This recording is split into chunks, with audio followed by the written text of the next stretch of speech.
Okay बिस्मिल्लाह। तो आज हमारा चैप्टर 3 है। आज हमारा चैप्टर 3 है और it is ruling the country side. यानी अब चूंकि हम जानते हैं कि जब यूरोपियंस यहाँ आए एज ट्रेडर्स, तो जो हमारा पहला चैप्टर है उसमें एक्चुअली जो हिस्ट्रियोग्राफी के बारे में कुछ डिस्कशन है। उसमें हिस्ट्री नहीं है, इंडिया की हिस्ट्री नहीं है, बल्कि हम ये देखते हैं कि हिस्ट्री लिखने के कौन कौन से तरीके हैं, वो हमने पहले चैप्टर में पढ़ा। फिर हमने दूसरा चैप्टर जो स्टार्ट किया वो असल हिस्ट्री स्टार्ट होती है इंडिया की, और उसमें हमने ये पढ़ा कि जब हम ईस्ट इंडिया कंपनी को देखते हैं, हालांकि उसके अलावा भी यहाँ बहुत सारी यूरोप की ट्रेडिंग कंपनीज आई थी, लेकिन इसके बावजूद हम ये देखते हैं कि उनका मंशा ये नहीं था कि वो गवर्न करे इंडिया को, वो अपने कंट्रोल में ले, क्योंकि वो यहाँ तिजारत की गर्ज से आए थे। और हम ये देखते हैं और हमने पूरा पढ़ा भी उस चैप्टर में कि उन्होंने भरपूर कोशिश की कि अपने आप को दूर ही रखा, लेकिन प्लासी की लड़ाई और बक्सर की लड़ाई के बाद उन्होंने जो है यहाँ का एडमिनिस्ट्रेशन भी अपने हाथ में लिया। और दीवानी जो उसमें जो आज आपको पहला पढ़ना है कि शाह आलम सेकंड जो मुगल एम्परर था, उसने उनको दीवानी दे दी। बंगाल, बिहार और उड़ीसा की उनको दीवानी मिल गई, और हम बंगाल को कन्फाइन करते हैं, उसके कुछ रीजंस हैं। और ये सारा मसला जब हुआ तो अब कंपनी जो है वर्चुअली इंडिया की हुकूमत उसके हाथ में आ गई। दैट इज वाई कि जो सेकंड चैप्टर जो असल में हिस्ट्री स्टार्ट होती है उसमें लिखा है फ्रॉम ट्रेड टू टेरिटरी, यानी वो तिजारत से अब वो ताजिर सिर्फ ताजिर नहीं रहे, बल्कि उन्होंने अपने कब्जे में क्या किया, इलाका को भी अपने कब्जे में किया। ये हमने दूसरे चैप्टर में इसको अच्छी तरह से डिस्कशन किया। अब चूंकि जिन इलाकों में उनको दीवानी मिल गई, उन इलाकों की एडमिनिस्ट्रेशन उनके हाथ में आ गई, अब जो दूर दराज के इलाके थे वो किस तरह उन्होंने गवर्न किए, ये बड़ा मसला था उनके लिए, ये बड़ा मसला था। लेट अस सी कि कंट्री साइड को किस तरह से उन्होंने रूल किया। ये हमारा तीसरा चैप्टर है, और इसमें हम ये देखेंगे कि किस तरह से कंट्री साइड को कॉलोनाइज किया गया, किस तरह से, चूंकि एक इस्तेमारी कुव्वत थी, बाहर से आए हुए लोग थे, यहाँ हम पर जो है हुक्मरानी कर रहे थे, और उन्होंने अपने रेवेन्यू रिसोर्सेज को किस तरह से ऑर्गेनाइज किया, और लोगों के हुकूक के बारे में उन्होंने किस तरह से उसको रीडिफाइन किया, किस तरह से हुकूक के बारे में उन्होंने नए सिरे से उसको एक नई जहत दी। और इसके अलावा जो क्रॉप्स, जो फसलें यहाँ पर थी, या जो यहाँ पर काम काज लोग करते थे, वो किस तरह से मुतासिर हो गए, ये हम इस चैप्टर में देखने की कोशिश करेंगे। समझ रहे हैं? तो लेट अस सी, सबसे पहले हम ये देखेंगे कि दीवानी जब उनको मिली, द कंपनी बिकम द दीवान। अगर आप अपनी किताब पर देखेंगे तो सबसे पहला चीज जो हमें इसमें डिस्कस करना है कि दीवानी उनको मिल गई, और ये दीवानी ईस्ट इंडिया कंपनी को दीवानी मिल गई ऑन 12 अगस्त 1765, 1765 में।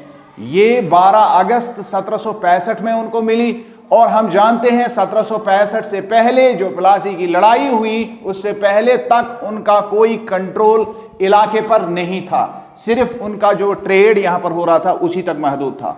और जब वो दीवान बन गए तो जो उनकी दस्तरस थी वो किस पर आ गई, जो टैक्स था, जो लगान था, अब वो उसके एडमिनिस्ट्रेटर हो गए, और पूरी की पूरी टेरिटरी, पूरा का पूरा इलाका जो है उनके कंट्रोल में आ गए। उनके दीवानी के तहत उनके कंट्रोल में सारा इलाका आ गया। So the company needed to administer the land and organise its revenue resources. अब उनको क्या करना था, अब दोनों काम करने थे। अब उनको एडमिनिस्ट्रेशन भी चलानी थी और उनको रेवेन्यू भी जमा करना था।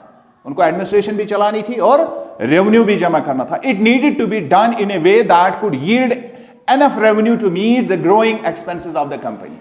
और वो ये जानते थे कि बढ़ते हुए जब उनके असरात यहाँ पर जो उनकी हुकूमत का दायरा बढ़ रहा था, तो उनके खर्चे भी बढ़ रहे थे। घर जितना बड़ा होता है उसी हिसाब से हमारे खर्चे भी हो जाते हैं। समझ रहे हैं मेरी बात? तो लिहाजा उनको ये बिल्कुल क्लियर लगा कि अब हमें सिर्फ और सिर्फ इतना ही नहीं करना है कि हमें जो है कंपनी को ही ध्यान देना है, बल्कि उनके एडमिनिस्ट्रेटिव और भी मसाइल पैदा हो गए और खर्चात बढ़ गए। लिहाजा उन्होंने जो यहाँ पर रेवेन्यू का सिस्टम जो था उनको इस तरह से चलाना था ताकि उनका रेवेन्यू भी बढ़े, ताकि उनका रेवेन्यू बढ़ जाए। सो अब जो रेवेन्यू जो कंपनी थी, जो आपकी जो आपका अगला जो हदफ होना चाहिए, जो आपको अगला सेटअप मालूम होना चाहिए कि रेवेन्यू जो कंपनी ले रही थी, रेवेन्यू फॉर द कंपनी, वो आता कहां से था और किस तरह से वो उन्होंने इसको किस तरह की कौन सा मैकेनिज्म इन्होंने इसके लिए किया। So the company's aim was to increase the revenue to buy fine cotton and silk cloth as cheaply as possible. वो चाहते थे कि जितना ज्यादा से ज्यादा हो सके उतना वो रेवेन्यू हासिल करे, और इस रेवेन्यू से वो क्या करते थे, यहां से जो उनको वो चीजें मिलती थी जिसकी वो तिजारत करते थे यूरोप में, उसमें था एक तो स्पाइसेस थे, मसाले थे, लेकिन दो चीजें लग्जरियस काफी ज्यादा, ये यूरोप में इनका बहुत बड़ा ही नाम था, that was the cotton and the silk. और इस सिल्क के बारे में मैंने आपको बार बार कहा कि सिल्क रूट के नाम से यहां से रूट ही अब यूरोप जाता था, जिसको हम शहराए अब्रेशम या सिल्क रूट कहते हैं। इतना सिल्क का कारोबार और इतना मशहूर था ये कारोबार कि रूट ही मशहूर हो गया, समझ रहे हैं। सो उन्होंने कोशिश की कि ये सस्ते दामों खरीदे, दोनों चीजें सस्ते दामों यहां से खरीदे, and within a span of 5 years, सिर्फ 5 साल के अंदर अंदर the value of goods bought by the company in Bengal doubled. सिर्फ 5 साल, दीवानी मिलने के बाद सिर्फ 5 साल के अंदर अंदर उन्होंने इसको डबल कर दिया। यानी इसका मतलब है 1770 में, 1765 में अगर हम देखेंगे दीवानी मिल गई, 1770 में उनका जो यहां का जो ट्रेड था, तिजारत थी, वो दुगनी हो गई। कितनी हो गई? दुगनी हो गई। सो the company before 1765 purchase goods in India by importing gold and silver from Britain. दूसरा मसला यह था कि जब 1765 तक, प्लासी की लड़ाई से पहले, दीवानी मिलने से पहले तक, वो जो भी यहां खरीद फरोख्त करते थे उसके लिए उनको पैसा लाना पड़ता था, गोल्ड और सिल्वर के बदले वो ये खरीदते थे, और वो सारा कहां से आता था? वो यूरोप से आता था, वो ब्रिटेन से आता था। लेकिन अब उनके पास जरिया आमदनी था, यहां पर दीवानी के बाद उनके पास रेवेन्यू रिसोर्सेज थे, अब उन्होंने वहां से पैसा मंगाना बंद कर दिया। Now it was financed by the revenue collected in Bengal. अब जो बंगाल के इलाके में जो रेवेन्यू उनको मिल रहा था, अब वो उसी पर इक्तिफा कर रहे थे, अब उसी से वो ये सारी चीजें कर रहे थे। So artisanal production was in decline. चूंकि यहाँ के जो आर्टिस्ट लोग थे, या जो आर्टिसनस यहाँ पर जो कारीगर लोग थे, उनके जो कारीगरी के नमूने थे उनमें भी जो है कमी वाक़या हो गई। क्यों? क्योंकि कंपनी जो वहां से यूरोप से माल लाती थी, बनाते हुए गुड्स जो बना के लाती थी, और दूसरी बात जो आर्टिसनस यहाँ के इस्तेमाल करते थे, जो उनको रॉ मटेरियल था, तो अंग्रेज उस रॉ मटेरियल पर अपनी एक तरह की अपनी हेजेमोनी कायम कर चुके थे इलाके पर, तो उन्होंने उनको बेदखल किया, उनको सस्ते दामों उस तरह से नहीं मिलता था जिस तरह अंग्रेजों को, और इस तरह से आहिस्ता आहिस्ता जो यहाँ के आर्टिसन्स थे, यहाँ के जो कारीगर थे, उन्होंने भी अपना कारोबार धीरे धीरे छोड़ना शुरू कर दिया। तो इसमें जवाल आना शुरू हो गया। Now it was financed by the revenue and agriculture cultivation shown science of collapse. और इसके साथ साथ जो यहाँ की एग्रीकल्चर जो थी वो भी तबाही की तरफ चल पड़ी। क्यों? उसकी वजह क्या थी? क्योंकि अंग्रेज अपनी मर्जी की यहाँ काश्त करवाते थे, तो बहुत सारे लोग ये नहीं करना चाहते। तो आगे चलकर आप देखेंगे कि जब उन्होंने सेटलमेंट्स यहाँ किए तो उनकी वजह से लोगों का क्या नुकसान हो गया। So then in 1770 a terrible famine killed 10 million people in Bengal. उसके बाद बंगाल का जो कहत साली बंगाल में आ गई 1770 में, यानी कंपनी को दीवानी मिलने के बाद जो है 5 साल बाद। इसी वजह से मैंने कहा कि हम यहाँ पर जो है मेन कंसर्न हमारा बंगाल रहेगा, क्योंकि बंगाल में बाद में तबाही मच गई 1770 में, जब वहाँ कहत साली हो गई, एंड 10 million people। तो ये कोई छोटी मोटी बात नहीं है कि 10 मिलियन लोग जो है इस तबाही की जद में आ गए। और अब चूंकि हमने पढ़ा कि जो ट्रेड है डिक्लाइन हो रहा है, सॉरी जो ये आर्टिसन्स जो है उनकी जो कारीगरी के जो वो चीज़ें हैं वो डिक्लाइन पर है, एग्रीकल्चर में डिक्लाइन हो रही है, तो इस वजह से वो चाहते थे, अंग्रेज चाहते थे कि वो एग्रीकल्चर को थोड़ा सा इंप्रूव करे यहां पर। So the need to improve agriculture was the, जिसको हम कह सकते हैं कि वक्त की अहम जरूरत थी, ये बहुत बड़ी जरूरत अंग्रेजों को पेश आई। सो इन 1793 the company introduced the permanent settlement. अब उन्होंने 1793 में, ये 1770 में बंगाल में ये वाकया हुआ, ये मसाइल हो गए वहां पर, वहां कहत साली हो गई, तो उसके तकरीबन 23 साल बाद, 23 साल तो फिर उन्होंने इस तरफ ज्यादा ध्यान नहीं किया, लोग मर गए तो मर गए, क्योंकि ये बाहर की इस्तेमारी कुव्वतें जो होती है वो हमेशा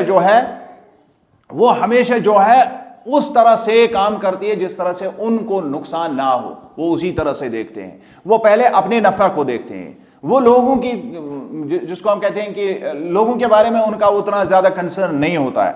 लिहाजा उन्होंने 23 साल तक वैसे ही चलाया। बंगाल की कहत साली के बाद भी, 10 मिलियन लोग मरने के बाद भी वो टस से मस नहीं हुए। तो फिर उन्होंने परमानेंट सेटलमेंट जो है 1793 में लाया।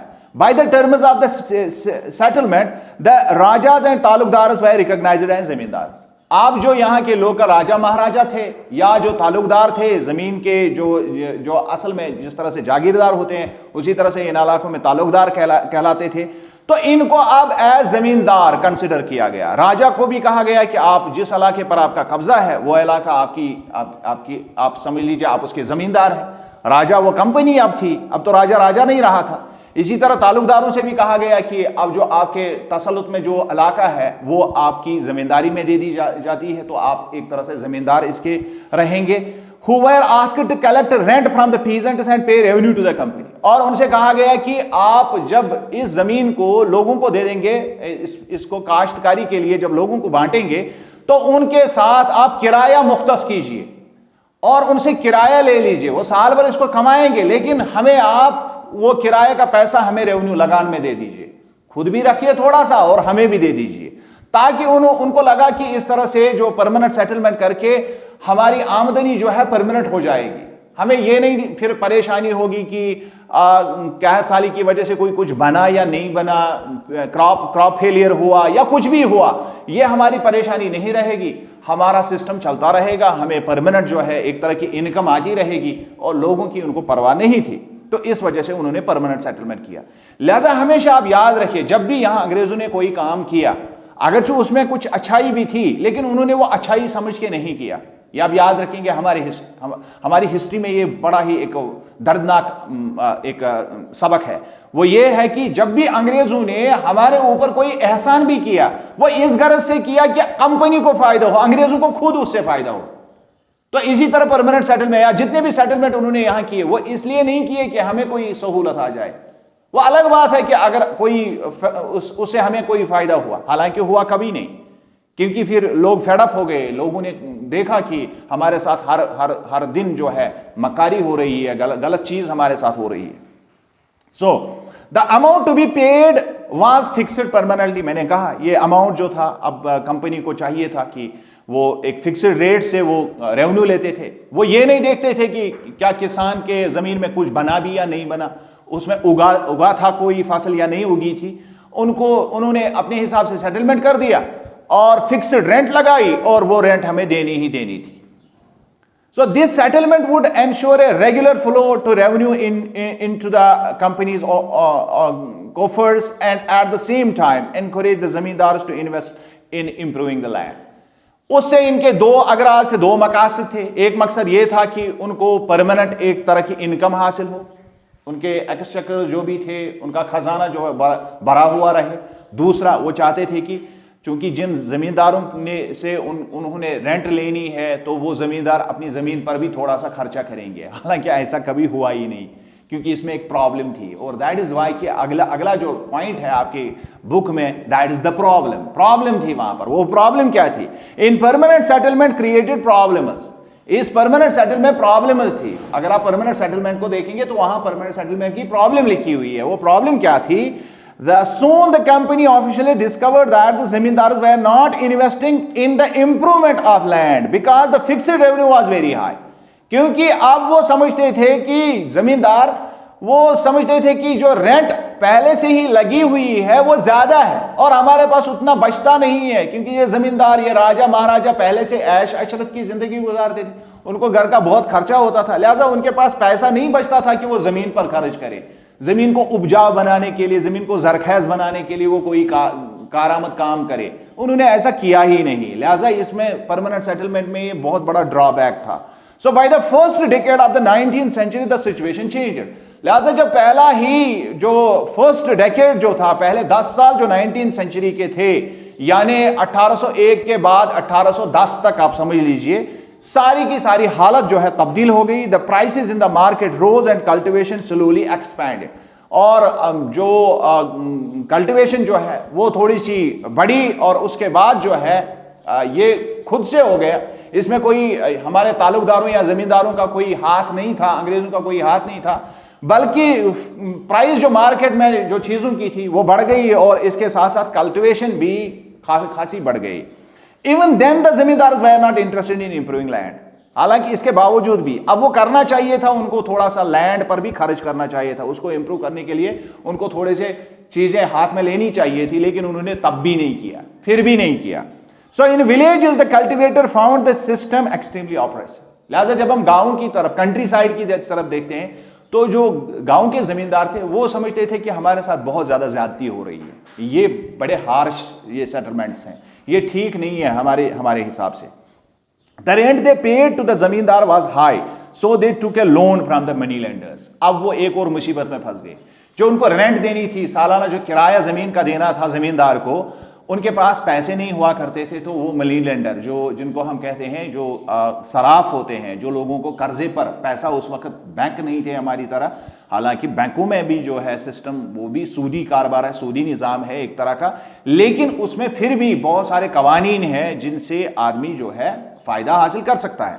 लेकिन जो उस वक्त के मनी लेंडर थे, वो वहां पर कोई कानून नहीं था, तो जमींदार जब उनके पास फंसता था तो फिर उसके बचने का कोई चांस नहीं रहता था, तो मनी लेंडर के पास ही जाते थे, पैसा वहां से जो है हासिल करते थे। And when they failed to pay the rent they were evicted from the land. और अब अगर कभी कभार उनसे यह भी होता था कि वो रेंट नहीं दे पाते थे, तो जमींदार उसको उस जमीन से निकाल बाहर करता था, दूसरे को वो जमीन देता था। लिहाजा जितने भी गांव वाले लोग थे वो समझते थे कि हमारे साथ बहुत बड़ी ज्यादती है, ये सही तरीका नहीं था। तो लिहाजा एक नए सिस्टम की उनको जरूरत पड़ गई। वो चाहते थे कि ये सिस्टम इस इलाके में फेल हो गया। So the company officials decided to change the system of revenue. लिहाजा अब कंपनी ने डिसाइड क्या किया कि इस सिस्टम को क्या किया जाए, थोड़ा सा तब्दील कर दिया जाए। Holt Mackenzie divided the new system which came into effect in 1822। लिहाजा एक अंग्रेज था, एक बड़ा दानिश्वर, उसका नाम था हॉल्ट मैकेंजी। तो उसने 1822, मैंने कहा 1810 तक आप समझ लीजिए कि ऐसे ही चलता रहा। अब और 10 साल इन्होंने निकाले कि किसी न किसी तरह से, तो 1822 में यह हुआ कि उन्होंने एक नया सिस्टम मुतारफ कराया। Under his directions collectors went from village to village inspecting the land. अब उसके तहत हॉल्ट मैकेंजी ने कहा कि जो कलेक्टर है, जो डीसी लेवल का जो पोस्ट उस जमाने में होता था उसको कलेक्टर कहते थे, रेवेन्यू ऑफिसर, हाईएस्ट ऑफिसर जो होता था डिस्ट्रिक्ट में, तो उसको कहा गया कि आप हर गांव जाए और वहां पर जो है जमीन को इंस्पेक्ट किया जाए और मेजरमेंट किया जाए फील्ड्स का, इनको मापा जाए किसके पास कितनी जमीन है, and recording the customs and rights of different groups. और उसके अलावा जो तौर तरीके लोगों के पास है, जिस तरह से लोग वहां रह रहे हैं, एक दूसरे के साथ उठते बैठते हैं, जो उनका तौर तरीका है, जो उनका कल्चर है, इसको भी देखा जाए। सिर्फ जमीन को ही नापना नहीं है, जमीन की ही मेजरमेंट नहीं करनी है, वहां ये नहीं, इतना ही नहीं करना, बल्कि लोगों को भी समझना है। हमने पढ़ा वो सर्वेज वगैरह बहुत इंपॉर्टेंट कर रहे थे, क्योंकि उनको लोगों को क्या करना था, जानना था। सर्वे से उन्होंने क्या किया, लोगों को जाना, पहचाना, उनको पता चला कि यहाँ के लोग जो है तो वो किस तरह के हैं, तभी वो उनको अच्छी तरह से गवर्न कर सकते थे। So the estimated revenue of each plot within a village was added up to calculate the revenue that each village mahal had to pay. अब पूरे गांव का तखमीना लगाया गया और पूरे गांव की जितनी भी जमीन होती थी, पूरे गांव को इस पर जो है एकजुट करके अब लगान जमा करवानी थी। किसी के पास थोड़ा सा ही जमीन है उसको अपने अपने हिस्से की देना है, और किसी के पास ज्यादा जमीन उसको अपने हिस्से, लेकिन महल के हिसाब से, गांव के हिसाब से। उस जमाने में इसको महल, जैसे हम आज भी मोहल्ला बोलते हैं, ये महल उसी से निकला हुआ है। तो ये मोहल्ला, लेकिन उस जमाने में वो गांव को कहते थे। किसको कहते थे? आज हम गांव के एक हिस्से को मोहल्ला कहते हैं, लेकिन है ये टर्म वही। तो उन्होंने इस सिस्टम को राइज करवाया, इसी वजह से इसको महलवरी सिस्टम कहते हैं। पहले वाले को परमानेंट कहते थे, लेकिन हाल्ट मैकेंजी ने जो 1822 में ये नया सिस्टम इंट्रोड्यूस किया, it is known as Mahalwari system. क्या कहते हैं इसको? So the demand was to be revised periodically. और अब अगर गवर्नमेंट जो है इसमें इजाफा करेगी या कमी करेगी, वो सॉरी वो अपने हिसाब से देखेगा कि एक खास पीरियड के बाद इसको रिवाइज किया जाएगा। हर साल इसमें इजाफा नहीं होगा, बल्कि देख के होगा। पहले वहां पर एक खास तरीके से उसकी सर्वे की जाएगी, और सर्वे के बाद ही पीरियडिकली ये करवाया जाएगा।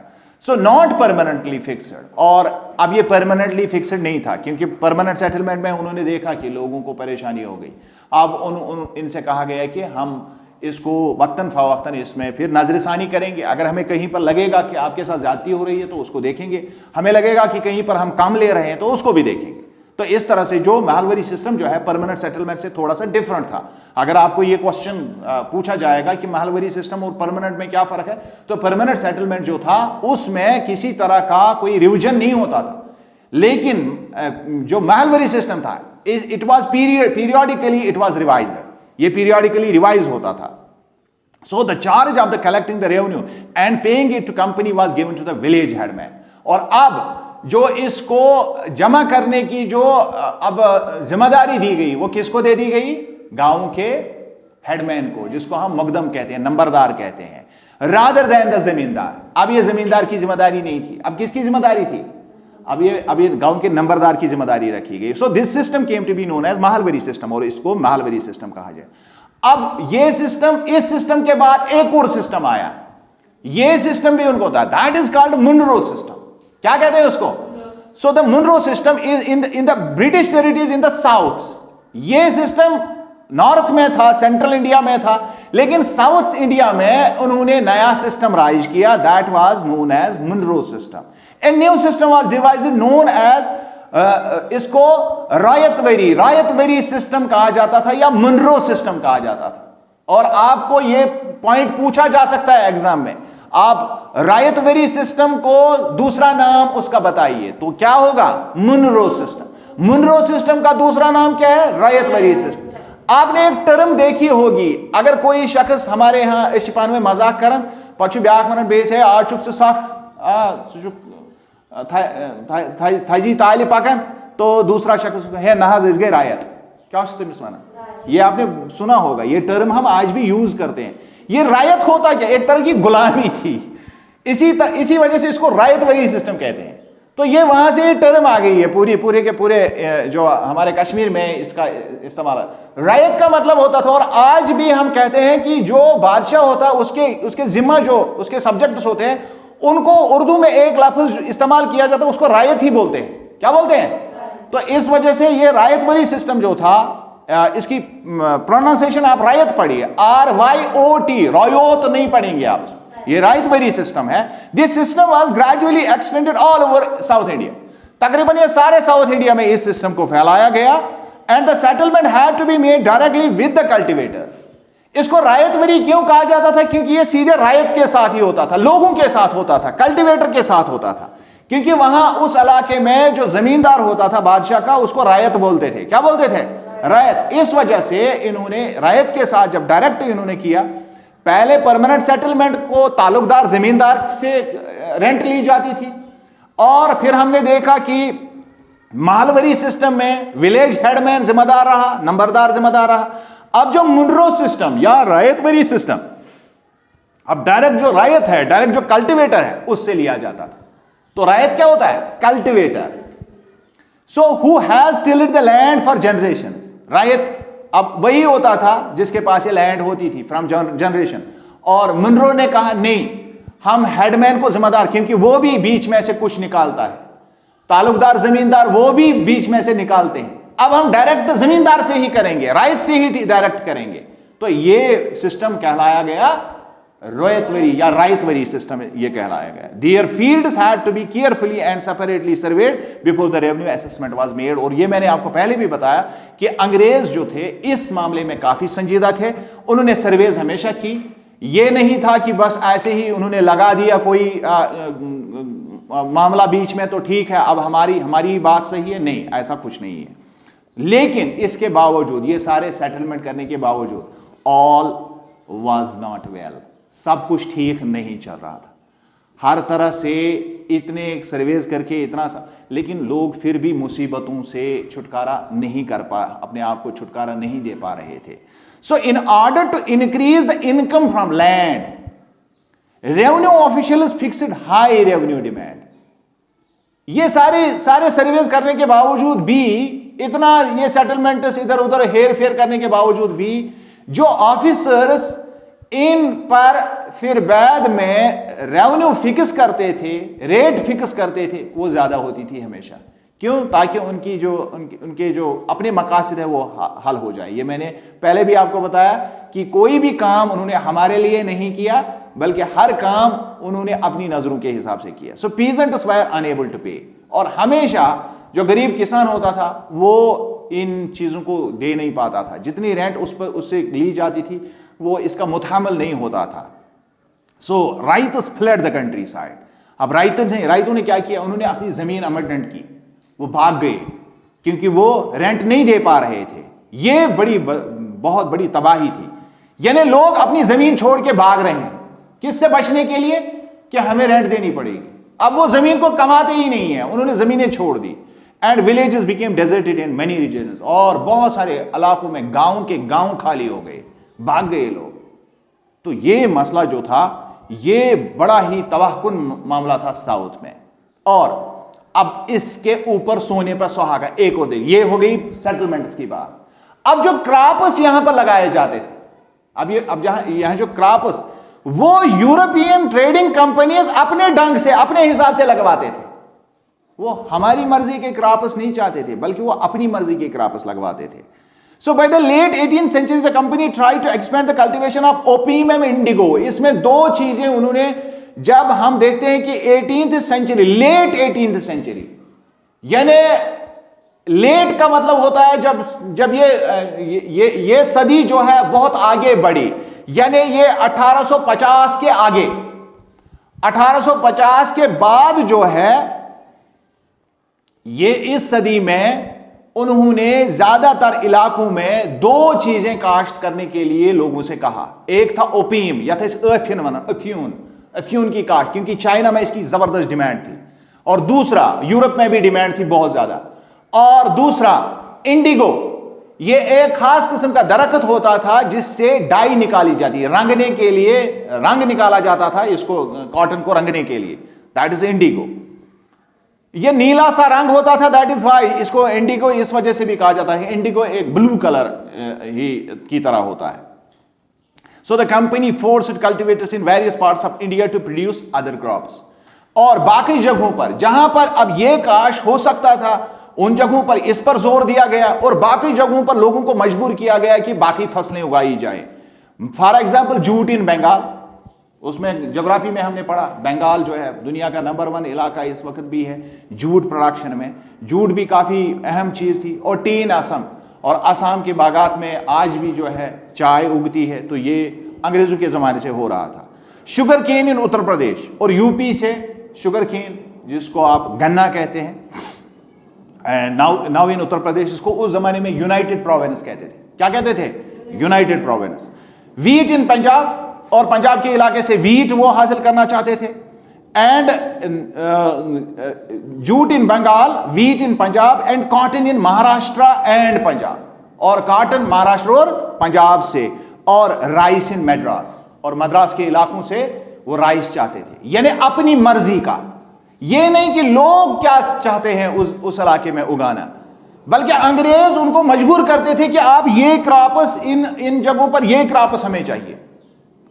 अब वहां अगर उनको जरूरत नहीं थी इस चीज की, तो जो लोकल डिमांड्स थी वो पूरी करने के लिए बहुत सारे लोग कोई और भी चीज इस्तेमाल कर सकते, कोई और चीज भी कल्टीवेट कर सकते थे, लेकिन इसकी इजाजत अंग्रेज नहीं देते थे। अब यहां पर अगर आप देखेंगे कि जो इंडिगो था ये पूरे के पूरे यूरोप में काफी मशहूर था, ये डाई काफी मशहूर थी, और इसका जो ब्लू कलर है ये इसी वजह से काफी डिमांड में था, क्योंकि जो हम देखते हैं यूरोप में एक और दरख्त उगाया जाता था, that was called would, WOAD, ये वुड का दरख्त वहां पर, लेकिन उसका कलर इतना ब्लू नहीं था जितना इंडिगो का कलर ब्लू होता है। इस वजह से इसकी भी अपनी एक कहानी है, इसकी अपनी एक हिस्ट्री है। The rich blue colour was produced from A plant called Indigo, जैसा हमने पहले ही कहा, इससे बड़ा ही जबरदस्त एक नीला रंग जो नीली डाई जो है इससे बनाई जाती थी। The blue die used in Morris prints in 19th century Britain was manufactured from indigo plants cultivated in India। और उस जमाने में यूरोप में एक खास तरह का प्रिंट कपड़ों का होता था जिसको मॉरिस प्रिंट कहते हैं। आप कभी इस पर डिटेल कभी बात करेंगे ये मॉरिस प्रिंट क्या होता था। तो ये मॉरिस प्रिंट इसी ब्लू डाई से बनाई जाती थी और पूरे यूरोप में ये मशहूर था। इस तरह की जो इस तरह का कलर जो था ये पूरे यूरोप में काफी इसकी डिमांड हुआ करती थी। So India was the biggest supplier of Indigo, और इंडिया से सबसे ज्यादा ये इंडिगो आती थी in the world at that time, उस जमाने में। So why the demand for Indian Indigo, वजह क्या थी इसकी, मैंने पहले भी बताया, इसकी बहुत सारी वजूहात थी। अब हम देखेंगे कि क्या क्या वजह थी। Indigo plant grow in tropics and Indian indigo was used by cloth manufacturers in Italy, France and Britain to dye cloth. ये ट्रॉपिकल रीजन्स में, और इंडिया ट्रॉपिकल रीजन में ही आता है, ज्यादातर इलाका ट्रॉपिकल रीजन का ये प्लांट है, वहां पर उगता है। और ब्रिटेन के साथ साथ इसका इटली और फ्रांस में भी इस्तेमाल होता था डाइंग के लिए। So small amounts of Indian Indigo reached the European market and it's price was very high. बहुत कम यहां से जो इंडिगो की डाई बना के यूरोपियन मार्केट में जाती थी, तो इसका कीमत बहुत ज्यादा वहां पर था, ये काफी हाई दामों वहां पर बिकती थी। लिहाजा आप समझ सकते हैं कि वो चीज जो दुनिया में ज्यादा कीमत पर बिके, तो ईस्ट इंडिया कंपनी वाले तो छोड़ने वाले नहीं थे उस कारोबार को, समझ रहे हैं। लिहाजा therefore European cloth manufacturers had to depend on another plant called woad to make violet and blue dyes. तो उनको एक और डाई की जरूरत पड़ रही थी, क्योंकि इससे उनका कारखाना चलता नहीं था, इसकी काफी ज्यादा स्क्रैसिटी थी, कमी मार्केट में कमी होती थी इंडिगो की। लिहाजा वो वुड से वो दूसरा कलर बनाते थे जो वायलेट और ब्लू डाई उससे भी बनाई जाती थी। Indigo produced a rich blue colour, लेकिन अब फर्क क्या था, जो इंडिगो से ब्लू कलर बनता था वो अपनी मिसाल आप था, वुड से ऐसा ब्लू कलर नहीं बनता था। whereas the dye from the wood was pale and dull, would का कलर इस तरह का नहीं था, वो बिल्कुल एक तरह से इसके सामने बिल्कुल हल्का सा कलर माना जाता था वुड का colour. By the end of the 18th century, the demand for Indian indigo grew further, और 18वीं सदी के इख्तिताम पर इस इंडिगो की डिमांड ज्यादा बढ़ गई क्योंकि मैन्युफैक्चरिंग ज्यादा होने लगी। And while the demand for Indigo increased, जब इंडिगो की डिमांड बढ़ गई, it is existing supplies from West Indies and America collapsed for a variety of reasons. अब चूंकि ट्रॉपिकल प्लांट था, वेस्ट इंडीज में, कैरेबियन सी में इसकी काश्त तो होती थी, अमेरिका के बहुत सारे इलाकों से होती थी, लेकिन वहां से डिमांड जब जो है सप्लाई जो है वो कम होती गई, उसके अपने रीजन थे, वहां की हिस्ट्री इसके लिए जिम्मेदार है। So between 1783 to 1789 the production of indigo in the world fell by half। लिहाजा 1783 से लेके 1789 तक, 1783 से लेके 1789 तक पूरी की पूरी प्रोडक्शन जो है हाफ पर आ गई, यानी अब प्रोडक्शन इतनी कम हो गई कि आधी रह गई। लिहाजा अब ब्रिटेन जो था वो कहां आ जाता इसके लिए, इंडिगो के लिए वो कहां आ जाएंगे, अब वेस्ट इंडीज में या कैरेबियन सी में, या जिसको हम कहते हैं अमेरिका के मुख्तलिफ पार्ट्स में, साउथ और सेंट्रल अमेरिका के पार्ट्स में ये पाई जाती थी। अब वहां पर ये लोगों ने उगाना इसको बंद कर दिया। अब मसला ये था कि अब ये इंडिगो कहां से लाई जाए, अब उसके लिए क्या किया जाए। तो ये मसला जो है हम अगले सेशन में इंशाल्लाह इसको पढ़ेंगे।